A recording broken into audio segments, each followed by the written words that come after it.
biru ini artinya partai politik. Ya, bisa jadi partai politik. Dan memang kita udah tahu ya kan, saat ini pun mereka sudah mulai mempersiapkan calonnya.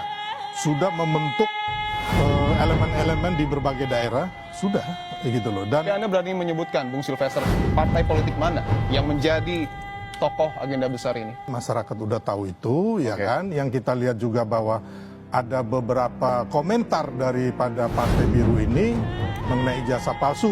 Mereka mengatakan bahwa Pak Jokowi tidak perlu melaporkan rakyatnya. Oke. Ini kan konyol. Ngapain sih Anda sampai mengatakan itu? Padahal ini kan proses hukum. Karena apa? Orang menuduh tanpa bukti, Oke. ya kan? Makanya Pak Jokowi dan kami, teman-teman itu melaporkan ada pencemaran nama baik, Oke, ada baik. fitnah, ada Baik. penghasutan gitu loh. Ya. Dan kan tidak perlu gitu loh.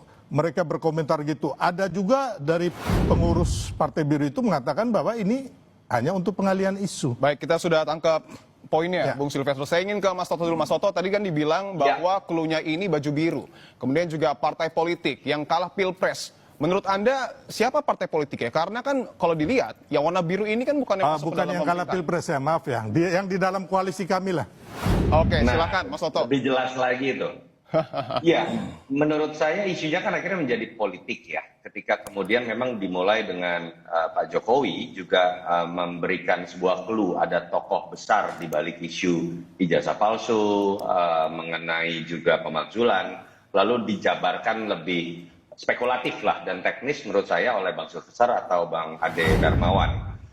Mengarahnya kalau kita lihat ini kan kalau hanya dua. Kalau partai yang warnanya biru dan dalam barisan koalisi, barusan Bang Silver mengatakan hanya Demokrat atau PAN. Ya. Kalau mau berspekulasi lebih lanjut terkait dengan apa yang misalnya punya korelasi dengan pihak-pihak yang teriak-teriak tentang ijazah palsu, dalam konteks ini Roy Suryo sudah mengeluarkan sebuah statement tandingan.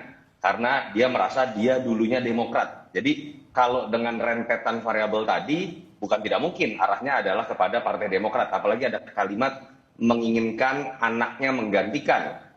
Setahu saya misalnya Bang Zulkifli Hasan anaknya tidak sampai level sana. Kalau kita bicara Demokrat mungkin saja berbicara AHY dan mungkin bisa saja dikaitkan dengan masa lalu Demokrat dengan Pak Jokowi, terutama dalam konteks perebutan kursi ketua umum Demokrat kan memang tidak terlalu baik. Ada nuansa konflik di masa lalu. Tapi menurut saya ini entah apapun kebenarannya kita kan nggak bisa ya kemudian membuktikan ini. Tapi yang jelas, kalau benar ini terjadi, menurut saya yang paling jatuh adalah kewibawaan Pak Prabowo. Ketika kemudian Pak Prabowo seakan-akan tidak bisa berbuat apa-apa antar partai koalisi.